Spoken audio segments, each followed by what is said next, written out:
For the diaspora to be involved in the socio-economic development back home, they have to be secure and flourishing in their host countries. As Government of Kenya, the security and safety of all citizens is our foremost commitment and most fundamental obligation, without which every other endeavor, including the conversation we are having here about investment, would not be possible. We shall continue to engage our diaspora across the globe with the objective of providing systems and structures to protect the rights and welfare of diaspora while mainstreaming their contribution to nation building in every sector of our economy. During my first engagement with the diaspora in December 2022, I committed to decentralize, automate, and digitize as many government services as we can so that the diaspora can access them online and do not have to spend hours or even whole days traveling to get consular service. I can confirm, as indeed my PS diaspora has, that we have expanded digital provision of public services to encompass 14,000 government services. And it is our commitment to ensure full digitization, which has not only enhanced efficiency and integrity in the provision of government services, but also improved revenue collection. Additionally, we have rolled out the mobile consular service exercise that has now covered 22 countries and served over 9,000 Kenyans abroad at the closest points to where they live. To connect our highly skilled and innovative human capital with employment opportunities, we have developed the global labor market strategy that will facilitate Kenyans, especially young people, find work abroad.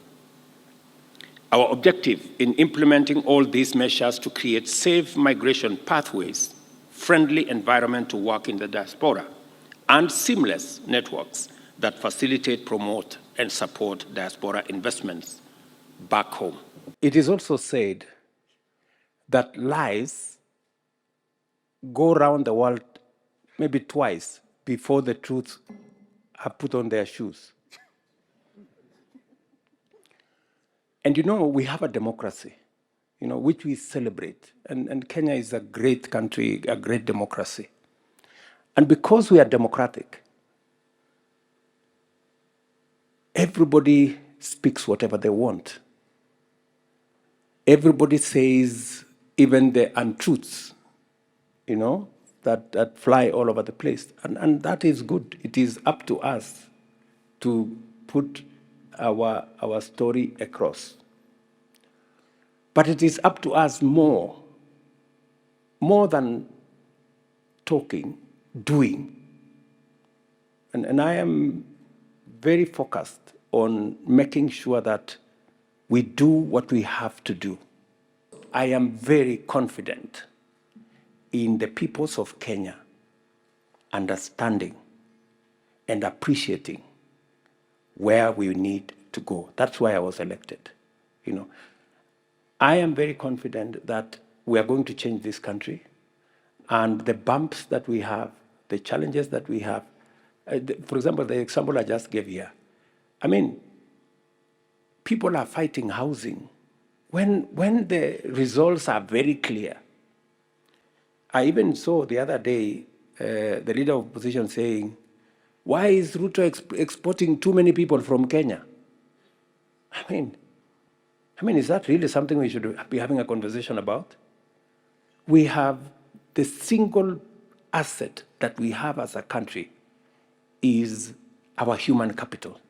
We have the best human capital anywhere in the world. And you use what you have. We don't have gold. We may not have big gold mines, but we have our human capital. How do we deploy it to use it as a resource to grow our economy? We are concluding discussions with Saudi, for example, so that we stop sending domestic workers. We send skilled workers. We send professionals because there are huge opportunities. We're concluding, I had a conversation with Chancellor Scholz. They need 250,000 people to work. We are concluding the bilateral labor agreement with Germany. It is one KPI that I intend to conclude, so that again we can export labor. We can expand opportunities. We can connect Kenyans with opportunities globally. You guys in the diaspora have already demonstrated a great job that you have done investing in Kenya. We want to expand those opportunities. So what I am saying is we are doing more, speaking less, because shortly what we are doing will speak for itself. We may not need to say much.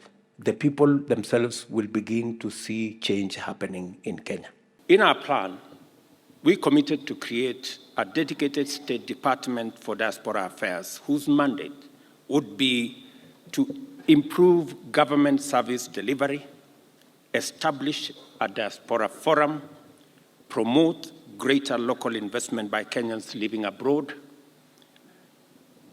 facilitate through intentional measures greater access to overseas employment opportunities for Kenyans, foster the transfer of knowledge, skills, technology through strategic engagement, promoting the welfare of Kenya's diaspora, and leveraging our diaspora to enhance Kenya's international profile.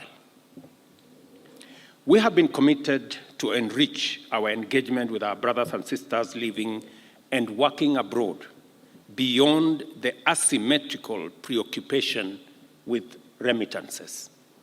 At any rate, the diaspora's contribution through remittances has overtaken the performance of our major exports and now constitute a major anchor of economic stability and driver of investments in our country. The State Department of Diaspora Affairs is the host of the first Kenyan Diaspora Investment Conference, whose agenda is dedicated to facilitating richer conversation, fostering greater understanding, and strengthening our partnership in investment promotion across various sectors of our economy. This event, therefore, eloquently testifies to the government's commitment in delivering its commitment to the diaspora. I am encouraged to note that during this conference, you are going to be engaged in robust deliberations on various dimensions of investment, from general experience to sectoral components like financial services, real estate, and strategic value chains like agriculture, manufacturing, healthcare, and of course, the new sphere of creative economy. I am glad to note further that this conference promises to facilitate rewarding engagements on such specialized investment areas as public-private partnerships, the fintech and startup ecosystems, and that the Kenya investment environment, which has now significantly upgraded its attractiveness proposition, as well as aspects of social welfare and social protection relevant to both you living in the diaspora and to your families living here in Kenya.